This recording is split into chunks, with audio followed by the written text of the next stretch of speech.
देखिए आपको distance over time, distance over time, जी जी बोले।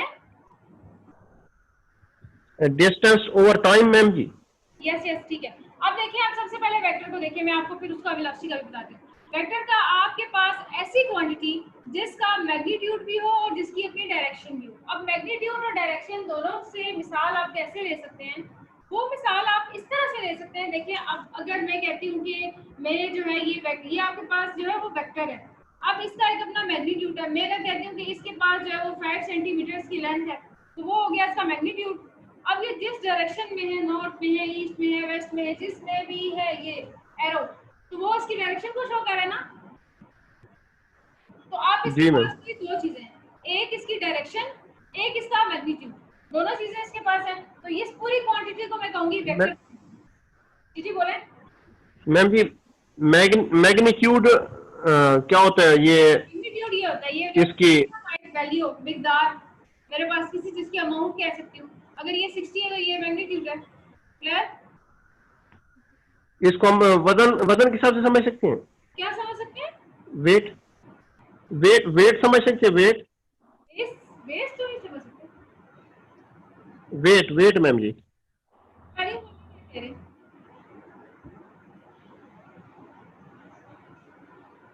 मैं कह रही हूँ आप स्पेल करके बताएं अपनी बात, जो आप वर्ड बोल रहे हैं।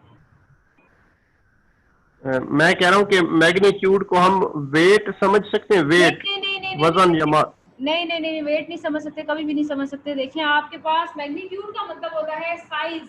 अब इसका साइज मैं कहती हूँ 5 सेंटीमीटर है, तो इसका मैग्नीट्यूड 5 जी है। जी। अब किसी चीज बस का साइज ठीक ठीक 6 हो गया मैम। मीटर है, तो वो उसका क्लियर क्लियर हो गया मैम जी। ठीक है। तो वेट कभी भी नहीं समझ सकते, वेट में तो खैर बहुत लंबी चौड़ी आगे वैसे। अब देखिए ये मेरे पास होगी वेक्टर क्वांटिटी।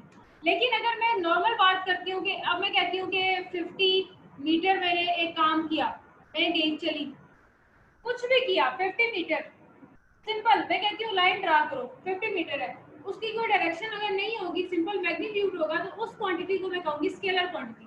लेकिन अगर एक ऐसी क्वांटिटी जिसकी डायरेक्शन भी है, जिसका मैग्नीट्यूड भी है, तो वो स्केलर क्वांटिटी होगी। रियल लाइफ में velocity is a good example, क्योंकि आपके पास अगर गाड़ी चल रही है, जितना डिस्टेंस कवर करेगी वो होगा मैग्नीट्यूड, और जिस तरफ, जिस दिशा, जिस डायरेक्शन में जा रही होगी, वो उसकी होगी डायरेक्शन। ऐसी बात है। जी मैम। इसी तरह से एक्सेलरेशन जो आपके पास होगा, मैम स्पीड होती है। जी मैम एक बात पूछ लूं? वो मैम जी, जी जी बोले। मैम जी पूछ लूं? पूछ लें क्या हुआ। ये इस मैग्नीट्यूड और लेंथ में फिर क्या फर्क होता है? लेंथ भी हम उसी लंबाई को नहीं कहते जो मतलब देखिए है? आप सुने, मैं इस तरह कह रही हूँ आपके पास कि अगर एक केस वेलोसिटी का डिस्कस हो रहा है, एक केस फोर्स का डिस्कस हो रहा है, कहीं केस आपके पास फोर्स का है, कहीं वेलोसिटी का है, कहीं एक्सेलरेशन का है, उन सबको आप लेंथ के लिए नहीं ले सकते। मगर एक ऐसी क्वांटिटी की जब बात की जाएगी तो उसको आप मैग्नीट्यूड में ले सकते हैं। ठीक हो गया मैम। अब आप वही बात है, मैं आपको कहती हूँ कि आपने जो है वो यहाँ से वहां तक कुर्सी रखी है, हाँ जी, अब आपने जो है उसका मैग्नीट्यूड निकालना है अपनी फोर्स का, तो आप क्या कहेंगे, मैंने लेंथ निकालनी है। आपने वो नंबर निकालना होगा जितनी आपकी ताकत लगी हुई होगी। ऐसी बात है ना। जी मैम। यस। अब आगे देखें, आगे आपके पास acceleration velocity is a good example of the real life according to vector quantity. इसी तरह से force is equal to M है। अब आगे देखिए, बात समझने की ये है क्लियरली, आपके पास वेक्टर और स्केलर का आपको पता चल गया। अब आपको इसको सिंबॉलिकली कैसे लिखते हैं। अगर मैं कहती हूँ ये वेक्टर है, इसको मैं ए लिखूंगी ना, तो इसके ऊपर भी एरो आ सकता है। अगर ये ए वेक्टर है, इसके नीचे भी एरो आ सकता है।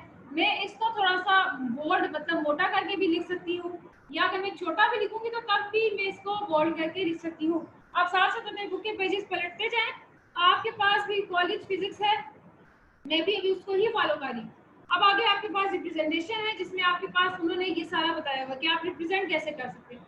ये है सिंबॉलिक रिप्रेजेंटेशन। सिंबॉलिक रिप्रेजेंटेशन मतलब कि सिंबल्स की हेल्प से हम इसको रिप्रेजेंट करें।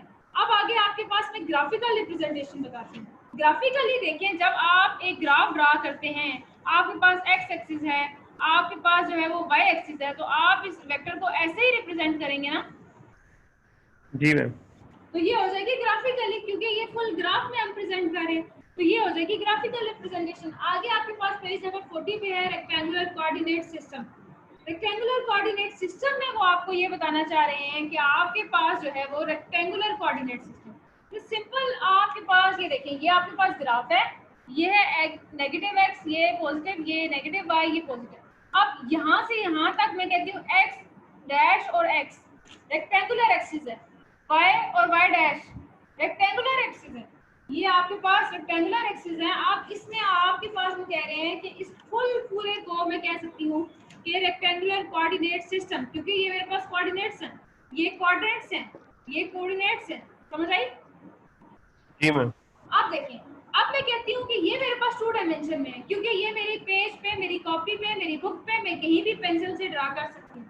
लेकिन ऐसी चीज जिसको मैं हर तरीके से, हर तरह से देख सकती हूँ, हर कोने से देख सकती हूँ, वो कभी ड्रा नहीं हो सकती। ड्रा भी होगी तो कहीं ना कहीं से मेरा होगा कि मैं उसको हर तरह से नहीं देख सकती। अगर आपके पास डाइस है लूडो खेलने वाला, पता है आपको? जी मैम। तो आपके पास वो क्यूब की शेप में होता है, क्यूब की शेप में, तो वो आप जो है वो कॉपी पे क्या एज इट इज चारों तरफ से बना सकते हैं? नहीं मैम। यस, ना ही आप अगर कॉपी पे बना होगा तो आप उसे चारों तरफ से देख सकते हैं। लाइक अगर मेरे पास ऐसी चीज है या आपके पास कोई जो है वो डेकोरेशन का पीस है, कुछ भी है, सिंपली आपके पास काफी चीजें पड़ी हुई हैं, ये सब चीजें आपके पास 3 डायमेंशनल है और ये आपके पास 3D में एग्जिस्ट करती हैं। पर अभी भी आप जहाँ पे हैं वो 3D है, 3D स्पेस है। 2D स्पेस सिर्फ और सिर्फ कॉपी पे एग्जिस्ट करती है, या आप दीवार पे कोई चीज बनाते हो तो वो 2D में हो जाएगी। अदरवाइज कोई चीज जो आपके पास एग्जिस्ट कर रही है, जो आपके हाथ में उठाई हुई है, जिसे चारों तरफ से आप इजीली एग्जामिन कर सकते हैं, वो आपके पास हमेशा 3D में ही आती है। और इसी तरह से ये आपके पास 2D है क्योंकि आपके पास पेज पे ड्रा हुआ है। आगे देखें, आगे वो कह रहे हैं ये 2 डायमेंशनल प्लेन है। यस, उसके बाद आपके पास देखें, अगर मैं कहती हूँ यहाँ से यहाँ तक वेक्टर है, ये किसी पॉइंट को लोकेट कर है, इसका मतलब ये है कि अगर मैं यहाँ से डॉटेड लाइन ड्रा करती हूँ तो मेरे पास इस पॉइंट की यहाँ पे x की भी वैल्यू होगी, कोई ना कोई y की भी वैल्यू होगी। x की इस तरह होगी, मैं बताती हूँ, y को ये point according to x axis y को जिधर टच करता है, मैं कहती हूँ कि यहाँ पे आपके पास जो है वो y इज इक्वल टू 5 था, जहाँ पे ये जो है वो अकॉर्डिंग टू लाइन जा रही है। इसी तरह यहाँ पे अगर मैं कहती हूँ x इज इक्वल टू 8 था, तो आपके पास 8 और आपके पास 5, ये ऊपर आ गया आपके पास वेक्टर क्वांटिटी। जी मैम। ये चीज, अब ये आपके पास जो वेक्टर है ये पोजीशन वेक्टर है, जो पोजीशन को लोकेट कर रहा है। और इसी तरह से आपके पास जब डायरेक्शन होती है वेक्टर की स्पेस में, तो स्पेस में आप कैसे ड्रा करते हैं? स्पेस में आपके पास क्या होता है, स्पेस में थोड़ा आपके पास सिनेरियो डिफरेंट होता है। देखें, ये आपके पास ये चीज होती है, मैं इसको कहती हूँ x, इसको कहती हूँ y, इसको कहती हूँ z।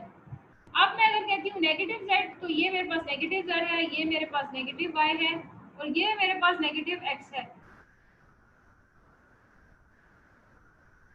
अब देखिए, ये हो गया स्पेस में। अब जरा जहाँ पे बैठे हुए हैं जरा गौर से अपने कमरे के कोनों को देखें, आप गौर से देखें, आपके पास जो बिल्कुल सीधी दीवार में जो दरम्यान में लाइन आ रही है, वो आपके पास अगर z एक्सिस है, उस तरफ वाली अगर y एक्सिस है, इस तरफ वाली अगर x एक्सिस है, गौर से देखें जरा, नजर आ रहा है कुछ? नजर आ रहा है जी मैम। आपको? जी जी। कमरे में देखिए, अपनी जो कोने होते हैं बिल्कुल दीवार के, आपको जो है वो 3 डायमेंशन में नजर आ रहे हैं, जिस तरह मैंने ये बनाया है। जी आ रहे मैम। यस, वो 3D है, जैसे ये 3D है। 3D में मतलब कि आप जो है वो एक एग्जिस्ट कर रही है आपके पास कुछ। आगे आपके पास है जी, यहाँ पे वो कह रहे हैं कि हाँ, अब वो कह रहे हैं कि अगर मैं कहता हूँ, या मतलब मैं कहती हूँ कि यहाँ से लेकर यहाँ तक आपके पास एक एंगल है, जिसको मैं कहती हूँ कि वो आपके पास अल्फा है, ठीक है। उसके बाद यहाँ से यहाँ तक एक एंगल है, मैं कहती हूँ जी ये बीटा है। अब यहाँ से यहाँ तक एक एंगल है, मैं कहती हूँ ये गैमा है।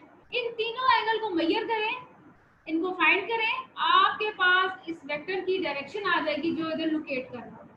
सही है? जी मैम। इसी तरह से आपके पास अब आता है एडिशन ऑफ वेक्टर। अब देखिए, अब आपने अगर वेक्टर्स को ऐड करना है, मतलब कि आपके पास तो आपके भी माइंड में चल रहा होगा, ये मेरे पास एक वेक्टर ए है, अब ये मेरे पास एक वेक्टर जो है वो बी है। अब मैंने क्या करना है, इन दोनों वेक्टर्स को ऐड करना है। तो मैंने क्या प्रोसीजर अपनाना है, इन दोनों को ऐड कैसे करना है, उसके लिए आपको पेज नंबर 41 पे देखना होगा, head to tail rule. Head to tail rule आपको ये कहता है कि आपने क्या करना है, एक वेक्टर ले लेना है ए, ये ये दूसरा वेक्टर इसकी हेड के साथ ऐसे मैच कर लेना है बी। अब ये बात यहाँ तक समझ आई? जी मैम। अब आपने एक ऐसा वेक्टर लेना है यहाँ से लेकर यहाँ तक जो इसकी टेल को और इसके हेड को मैच कर रहा होगा, वो होगा रिजल्टेंट वेक्टर। इसको आप कहोगे रिजल्टेंट वेक्टर जो इन दोनों को ऐड करके आएगा। मतलब अगर मैं इसको क्या पढ़ेंगे मैम जी? क्लियर बनाऊं ना, तो आपके पास इस अगर फिगर को क्लियर बनाऊं, ये हो गया ए, ये हो गया बी, ये हो गया आपके पास रिजल्टेंट वेक्टर जो इन दोनों को ऐड करके आपके पास आएगा। जी बोले आप। ये एग्जेक्टिव क्या मैम क्या पढ़ेंगे इसको? रिजल्टेंट वेक्टर, रिजल्टेंट वेक्टर आप पढ़ते हैं ना, रिजल्ट। जी जी रिजल्टेंट। यस, इसी ठीक तरह है। से आपने रिजल्टेंट पढ़ना है। और पाकिस्तान जब आपका टेस्ट हो जाएगा मुझे बताना रिजल्टेंट वेक्टर, ठीक है? जी मैम। हाँ जी। अब बताएं यहाँ तक कोई बात जो समझ ना आई हो? ये मैम क्लियर हो गया है। ठीक है। अब देखिए इसी तरह से अगर अब मैं कहती हूँ कि इसको फुली अगर मैं एक्सप्लेन करती हूँ, तो ये मेरे पास है हेड टू टेल रूल। एक वेक्टर ले लिया, दूसरे को उसके टेल के साथ, ये अब मैं बताती हूँ इसका, ये इसका हेड है, ये इसकी टेल है। जी मैम। अब देखिए एक जी वेक्टर आपने ए ले लिया, उसके हेड के साथ दूसरा जोड़ के अगर ले लिया, हेड हो गया। अब आपने क्या करना है, जी इसकी टेल को इसके हेड के साथ मिला के एक वेक्टर रिजल्टेंट खींच देना, इन दोनों को ऐड कर देना, तो वो हो जाएगा फुली। इसको एक्सप्लेन करते हैं हेड टू टेल रूल, और ये वेक्टर एडिशन के लिए यूज ही यही होता है, हेड टू टेल। अब आगे आपके पास ओके। आता है जी पेज नंबर 41 के नीचे रिजल्टेंट वेक्टर है। वो कह रहे हैं कि F1 है, F2 है, F3 है, इन सब फोर्सेस को अगर मैं ऐड करता हूँ या मतलब ऐड करती हूँ, तो मेरे पास जो है वो F आएगा। एक F जो है वो मेरे पास रिजल्टेंट फोर्स है। देखिए आप, मैं आपको बताती हूँ कैसे। देखिए अगर एक मैं कहती हूँ कि F मेरे पास F1 है, मेरे पास F2 है, मेरे पास F3 है, ये तीनों मेरे पास वेक्टर्स हैं क्योंकि इसके ऊपर एरो है। अगर मैं इन तीनों को ऐड करूंगी तो मेरे पास F आएगा। ऐसी बात है ना? जी मैम। जी जी। तो इसको मैं एज अ रिजल्टेंट ले सकती हूँ, जी मैम। ले सकती हूँ ना? जी जी। ये होगा रिजल्टेंट, और ये रिजल्टेंट इन तीनों के कंबाइन इफेक्ट के इक्वल होगा। इसका इफेक्ट, इसका इफेक्ट, इसका इफेक्ट, तीनों इफेक्ट कंबाइन हो गए, इसका जी टोटल इफेक्ट बन जाएगा।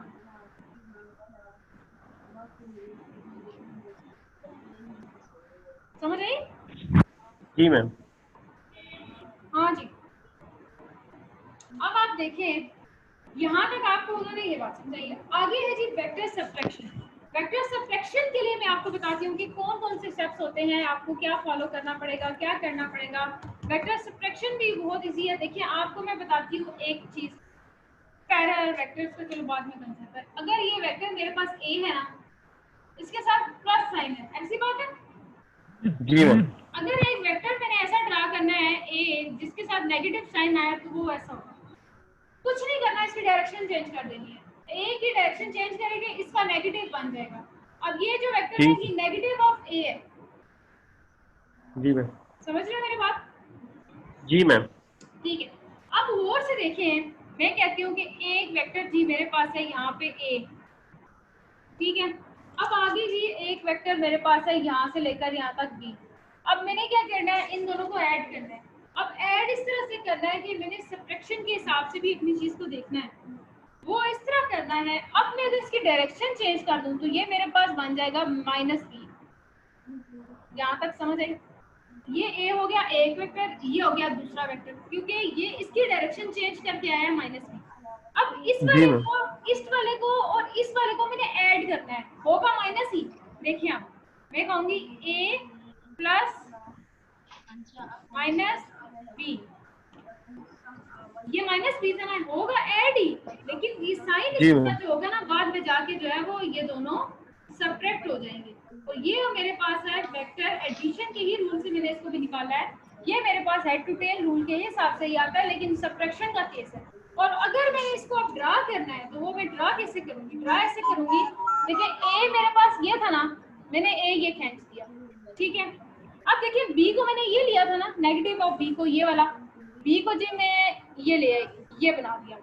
अब देखें, अब मैं इसकी टेल को इसके हेड के साथ जब मिलाऊंगी तो ये मेरे पास रिजल्टेंट हो जाएगा a माइनस बी, और ये मेरे पास a था और ये मेरे पास माइनस b था। अब बताएं यहाँ तक कोई बात तो समझ ना आई?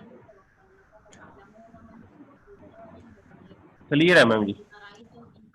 ये वाला माइनस बी मैंने इधर उठा लिया, ये वाला ए मैंने इधर उठा लिया, इन दोनों को मिला के according to head to tail rule a plus a minus b आया किस तरह? ये वाला स्टेप को फॉलो किया है, इन दोनों को ऐड है, लेकिन ये इस माइनस ने इसके साथ मल्टीप्लाई होकर डायरेक्ट मैंने इधर माइनस लिख दिया है, क्योंकि मुझे पता है कि एड टू टेल रूल के हिसाब से डायरेक्शन जब चेंज होती है तो माइनस आ जाता है। सब्ट्रैक्शन का केस भी आपके साथ डिस्कस हो चुका है। आप देखिए multiplication of a vector by a scalar, ठीक है? स्केलर का पता है आपको क्या होता है? स्केलर मैम जी? स्केलर स्केलर स्केलर नहीं मैम। देखिए अगर मैं कहती हूँ ना आपके पास ये वेक्टर है जी a, इसको अगर मैंने 2 से मल्टीप्लाई कर दिया तो वो ये बन गया जी मेरे पास आगे बड़ा वाला थोड़ा बन गया 2a। तो 2 से मल्टीप्लाई किया इसका मतलब n a था, तो n मेरे पास 2 हो गया जिसकी वजह से 2a बन गया। ऐसी बात है? जी जी मैम। यहाँ पे n 1 था इसीलिए यहाँ पे अगर मैं कहती हूँ a था। अब देखिए मेरे पास ये हो गया सिंपल फार्मूला, इसमें अगर मैंने n को 2 पुट कर दिया, मतलब 2 पुट करने के बाद इसका स्केलर है, 2 इज अ स्केलर है, तो ये मेरे पास हो गया 2a। अब अगर मैं कहती हूँ कि इसकी अगर मैं डायरेक्शन चेंज करूंगी तो वो तो आपको पता है कि माइनस 2a हो जाएगा। अब बात जो समझने की है वो ये है आपके पास कि na देखें, अच्छा वेट एक मिनट आप,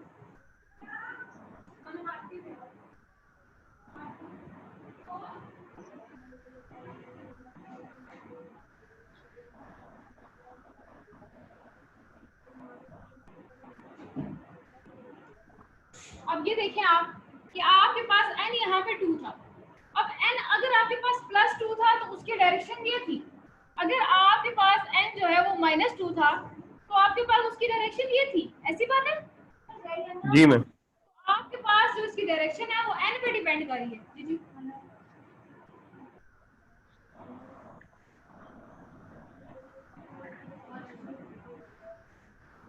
आप देखिए, हाँ ठीक है। अब वो कह रहे हैं कि हमने इस वेक्टर को एक स्केलर के साथ मल्टीप्लाई कर दिया है, तो अब हमारा जो स्केलर है वो n है, n के अंदर आप कुछ भी डाल सकते हैं, आपके पास जो है वो रिजल्ट आ जाएगा। इसी तरह से मैं कह सकती हूँ कि मेरे पास आपकी कॉलेज फिजिक्स में भी आपके पास है कि P is equal to mv। Math हमेशा आपके पास स्केलर क्वांटिटी होती है, ये मेरे लिखवा लें। जब आपने स्केलर क्वांटिटी को वेलोसिटी के साथ मल्टीप्लाई किया तो आपके पास जो फॉर्मूला है वो बन गया मोमेंटम का। इस तरह से मैं आपको कह सकती हूँ कि आपने एक स्केलर को v से मल्टीप्लाई किया, v वेलोसिटी है जो वेक्टर क्वांटिटी है, स्केलर जो है वो मास है जो आपके पास सिंपल स्केलर क्वांटिटी है। इसको उससे मल्टीप्लाई करने से लीनियर मोमेंटम p आपके पास फॉर्मूला बनता है, और इस पूरे को मैं एग्जांपल ले सकती हूँ आपके पास के multiplication of a vector by scalar quantity है। यहाँ तक कोई बात जो समझ ना आई हो? यहाँ तक क्लियर है मैम। ठीक है, आगे देखिए यूनिट वेक्टर। यूनिट वेक्टर भी बहुत ही ज्यादा सिंपल सी बात है। देखिए अब ये सारा मैं पाकिज़ा को समझा चुकी थी, लेकिन अब मैं चले इस तरह आपको आगे समझ नहीं आएगा तो इस वजह से अब देखिए अब वो कह रहे हैं कि a vector whose magnitude is 1 is called a unit vector. सबसे पहले आपको वो कह रहे हैं कि वेक्टर यूनिट वेक्टर होता क्या है। देखिए एक ये वेक्टर है सिंपल, एक मेरे पास ये है, ये यूनिट वेक्टर है, ये वेक्टर है, बस फर्क देख लें, ये वेक्टर ये उसका यूनिट वेक्टर है। अब वो कह रहे हैं कि यूनिट वेक्टर का आपके पास फॉर्मूला क्या होता है। वो कहते हैं कि यूनिट वेक्टर का फॉर्मूला आपके पास ये होता है कि a vector over its magnitude, देखिए ए इसका मैग्नीट्यूड है, ओवर जिसका मैग्नीट्यूड दिया जा रहा है वो ऊपर वेक्टर मौजूद है, इन दोनों को डिवाइड करेंगे यूनिट वेक्टर आ जाएगा। यहाँ तक कोई जो बात समझ ना आई हो, इसी तरह से आपको अब ग्राफ के हिसाब से समझाती हूँ। आपको मैंने बताया था ना कि इसको मैं कहूंगी x, इसको मैं कहूंगी y, इसको कहूंगी z। अब ये देखिए यहाँ पे आपके पास i है जो यूनिट वेक्टर है, यहाँ नहीं j है, यहाँ पे पास i है, यहाँ पे j है, एंड देन यहाँ पे आपके पास k है। ये और ये i j and then k, ये तीनों आपके पास x y z के यूनिट वेक्टर्स हैं। अब बताइए यहाँ तक कोई जो बात समझ आई हो? मैम जी ये जो आपने आई जे के मेंशन किया है, जी ये जो आपने आई जे और के मेंशन किया है, जी बोले क्या हुआ? ये ये यूनिट के तौर पे इस्तेमाल किया है, यूनिट के, ये यूनिट वेक्टर के तौर पे इस्तेमाल किया है। अगर एक और आपके इसको पास वेक्टर है, ठीक है, और से देखिए, अगर एक वेक्टर अलोंग एक्स एक्सिस है तो वो आपके पास हमेशा आएगा। अगर एक वेक्टर आपके पास y एक्सिस है तो वो आपके पास j आएगा। अगर एक वेक्टर आपके पास ग्राफिकली देखा जाए तो z एक्सिस है तो वो आपके पास k आएगा। तो ये तीनों हो जाएंगे यूनिट वेक्टर्स, और जो इन सिंपल वेक्टर्स का जो है वो आप कह सकते हैं कि यूनिट वेक्टर्स हैं, जिनको मैंने इधर नॉमिनेट कर दिया। आई जे और के जो आपने मेंशन किया मैम जी, ये सपोज के लिए या ये मुस्तकिल है? देखिए ऐसा होता है कि किसी किसी एग्जांपल में चेंज भी हो जाता है। जिस तरह आप ये देखें, ए किसका यूनिट वेक्टर है? इस वेक्टर का यूनिट वेक्टर ए है, ठीक है। जिस तरह एक्स का यूनिट वेक्टर आई है, वाई का जे है, जेड का के है, इसी तरह इस वेक्टर का यूनिट वेक्टर ये है। अब ये भी तो चेंज हो गया ना, ये तो कंडीशन तो सिंबल्स पे डिपेंड करता है, इसमें तो टेंशन की मैम बात नहीं है। मैंने आपको टेस्ट सेंड कर दिया। अच्छा ठीक है पाकिज़ा, ओके बस अभी थोड़ी सी देर अभी आपका लेक्चर पे आ रही हूँ। हाँ जी आप बोले, आपको समझ आया? जी मैम क्लियर है। ठीक है, अब आगे देखिए, आगे आपके पास नल वेक्टर है। नल वेक्टर का मतलब है कि बिल्कुल जीरो वेक्टर, ठीक है, खाली वेक्टर। जब आपके पास एक वेक्टर और उसका इन्वर्स से मल्टीप्लाई होगा डायरेक्शन वाइज, तो आपके पास हमेशा है कि नल वेक्टर आएगा, जीरो वेक्टर से नल वेक्टर। उसके बाद इक्वल वेक्टर्स हैं। इक्वल वेक्टर की मिसाल ऐसे ले सकते हैं कि ये वेक्टर आपके पास मैग्नीट्यूड के हिसाब से भी इक्वल है, डायरेक्शन के हिसाब से भी इक्वल है, तो ये दोनों आपके पास हो गए इक्वल वेक्टर्स। इसी तरह से आपके पास आते हैं रेक्टेंगुलर कंपोनेंट्स। अब आता है जी पाकीज़ा वाला टॉपिक जो आज हमने करना है, ठीक है।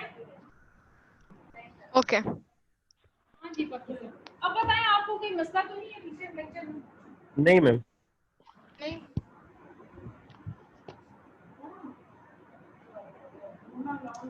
आप देखें, अब वो कह रहे हैं आपके पास कि rectangular components of a vector, rectangular components of a vector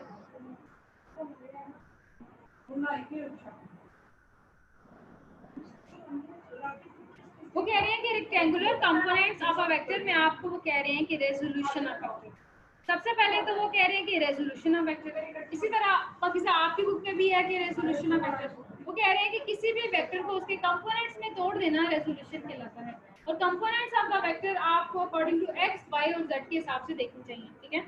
अब वो आपको कह रहे हैं कि रिवर्स प्रोसेस में जब आप वेक्टर्स को ऐड कर रहे होते हैं तो इस तरह से आप कहते हैं कि जो वेक्टर की जो रेजोल्यूशन के हिसाब से आप कहते हैं कि वेक्टर जो है वो एक ऐसा सिंगल वेक्टर होता है जो अपनी डायरेक्शन के हिसाब से दो या दो से ज़्यादा कन्वर्ट हो जाता है कंपोनेंट में। वो इस तरह से मैं कहती हूँ आपके पास x प्लस आयोटा y है, मैं कहती हूँ 2 प्लस 3 आयोटा है, तो ये आपके पास वेक्टर क्वांटिटी है। यस अपने कंपोनेंट x y है, x2 है, यहाँ पे y3 है, तो ये जो है वो अपने कंपोनेंट्स में रिजॉल्व कर रहा है। ये जो अपने कंपोनेंट्स में रिजॉल्व हो गया। इसी तरह से आप देखिए आपकी बुक में वो भी यही कह रहे हैं कि आपके पास जो इफेक्टिव वैल्यू होती है वेक्टर की गिवन डायरेक्शन के हिसाब से वो होता है कंपोनेंट ऑफ वेक्टर। इसी तरह से आपके पास जो रेक्टेंगुलर कंपोनेंट होता है वेक्टर का, वो कह रहे हैं कि जो कंपोनेंट का जो वेक्टर का जो कंपोनेंट है जो परपेंडिकुलर होता है एक दूसरे से, उसको कहते हैं रेक्टेंगुलर। आपको जरा मैं इसका समझाती हूँ कि वो रेक्टेंगुलर कंपोनेंट किसको कह रहे हैं। मैं देखें, अगर मैं कहती हूँ एक वेक्टर ए ये है, दूसरा वेक्टर बी ये है, ये दोनों आपस में परपेंडिकुलर हैं या नहीं है, पहले ये बताएं। यस मिस है, 90 डिग्री पे बना रहे हैं। क्या ये आपस में परपेंडिकुलर हैं? यस मिस है। हाँ बाकी से आप बिल्कुल ठीक कह रहे हो। मैं पूछ रही हूँ भाई, आप बताएं आपको क्या लगता है परपेंडिकुलर हैं? जी मैम। ठीक है, अब देखिए क्यों है आपको पता है? ये देखिए ये 90 का एंगल बनाते हैं, आप बेशक डी ले रहे हैं, ठीक है, डी जो इस तरह होती है उसमें भी दरमियान में 90 का एंगल बन रहा होता है, बिल्कुल इस तरह सब पॉइंट्स पर रखो। तो इसका मतलब ये है कि आपके पास जो है वो 90 का एंगल बन रहा होता है। तो इसी तरह से ये दो जो वेक्टर है ये आपस में 90 का एंगल बना रहे हैं। अगर दो वेक्टर आपस में 90 का एंगल बना रहे हैं तो वो आपस में आपके पास यहाँ पे साफ लिखा हुआ है कि वो जो है वो रेक्टेंगुलर कंपोनेंट्स होंगे किसके? वेक्टर के। तो आप देखिए यहाँ पे x है, यहाँ पे y है, x और y आप बताएंगे रेक्टेंगुलर कंपोनेंट्स हैं या नहीं? मिस है। क्योंकि यहाँ पे x है, यहाँ पे y है, दोनों 90 का एंगल बनाते हैं। आपको पता है ग्राफ में आता ही ऐसा। तो ये आपके पास Yes. x की कोई वैल्यू आती है, y की कोई वैल्यू आती है, x और y की वैल्यू को आप वेक्टर में ले जाते हैं, तो ये दोनों आपके पास रेक्टेंगुलर कंपोनेंट्स बन जाते हैं किसके, वेक्टर के। समझ आई आपको भाई? जी मैम। ठीक है, हाँ जी बाकी सब। अब देखिए आपकी बुक में जो है वो क्या है, resolution of a vector into rectangular components. इसी तरह से आपकी बुक में भी जो है वो कह रहे हैं कि आगे फर्दर इसको थोड़ा वो प्रोसीड करवा लें। बात वही है दोनों बुक्स में, ये है कि बस थोड़ी पाकीज़ा की जो बुक है वो पंजाब वो खैबर वालों की है, और आपकी जो बुक है वो है पंजाब टेक्स्ट बुक बोर्ड है। थोड़ा थोड़ा चेंज है, ये है कि थोड़ा ज़्यादा इलेब्रेशन हुई हुई है पाकीज़ा की बुक में, हमारे में थोड़ा शॉर्ट है। आगे देखिए वो कह रहे हैं कि आपके पास कंसीडर अ फोर्स वेक्टर है, ठीक है, एक फोर्स वेक्टर एफ है। अब चेंज क्या है कि आपकी बुक में ए लिखा हुआ है, तो यहाँ पे जो पाकीज़ा की बुक है वहाँ पे क्या लिखा हुआ है, ये देखो, मैं यहाँ पे अगर ए लिख देती हूँ सिंपली, ये मेरे पास वेक्टर है, ठीक है। अब मैं Yes. क्या करती हूँ, मैं इसको अकॉर्डिंग टू कंपोनेंट वाइज देखती हूँ, इसको भी अकॉर्डिंग टू कंपोनेंट वाइज देखती हूँ, ठीक है। अब मैं कहती हूँ कि यहाँ से लेकर यहाँ तक और यहाँ से लेकर यहाँ, ठीक है। अब देखिए कोटेड ए एक्स आई ए वाई जी। पकीज़ा मैं आप वाला तो नहीं बना रही, लेकिन मुझे पता है कि आपको इंशाल्लाह समझ जरूर आएगा। आपको यहाँ पे एफ ऑफ एक्स है, यहाँ पे एफ ऑफ वाई है, यहाँ पे एफ है पकीज़ा। Yes. बात वही है सिंपल सी, बस यहाँ पे एफ है, यहाँ पे एफ ऑफ वाई, यहाँ पे ए है। आप थोड़ा समझ जाएंगी ना? Yes में समझ आ ठीक जाएगी। है। अब मैंने ये पंजाब वाला जो है थोड़ा फॉलो किया, बात एक ही है, बस इसकी जो है वो चेंज नंबरिंग चेंज। अब देखिए आप यहाँ पे कि यहाँ पे जो है पॉइंट पी है, पॉइंट पी इस तरह की, ये जो पॉइंट है ना ये लोकेट हो रहा है, इस पॉइंट के क्रॉस वेक्टर गिवन है यहाँ पे आपको अकॉर्डिंग टू, अब देखें unit vector along x axis, unit vector along y axis. अब मेरी बात समझ आई आपको? जी मैम। अब देखिए इस फिगर के क्रॉस में अगर कहती हूँ कि आपके पास एक वेक्टर ए है, अब ये जो वेक्टर ए है यहाँ पे आपके पास ओ ए है, ये जो वेक्टर है ये लाइन ओपी को रिप्रेजेंट कर रहा है या नहीं कर रहा? जी कर रहा है। कर रहा है। इसी तरह से पाकिस्तान आपकी बुक में लाइन ओ ए को द वेक्टर एफ जो है वो रिप्रेजेंट कर रहा है, ऐसी बात है? Yes मिस, ऐसी है। अब वो कह रहे हैं कि ये जो है वो एंगल थीटा बना रहा है एक्स एक्सिस के साथ। हाँ जी ऐसी बात है। देखें अगर ये एक्स एक्सिस है, इसको मैं अगर लेके आऊँ तो ये एंगल बनाएगा या नहीं बनाएगा? Yes जी मिस बनाएगा। बनाएगा। ना? हाँ, वो कह रही है एंगल बना रहा है।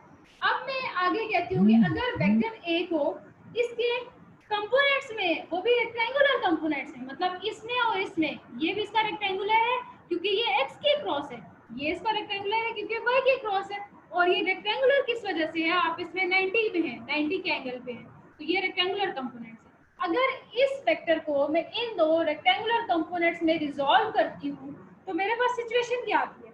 वो कह रहे हैं कि अगर हम रिजॉल्व करते हैं तो आपने क्या करना है, परपेंडिकुलर। अब देखें इसको पॉइंट को मैं कहती हूँ पी एम है, अगर इसी तरह से इस पॉइंट को मैं कह देती हूँ पी एम, ठीक है, थोड़ा सा उस पे जाते हैं।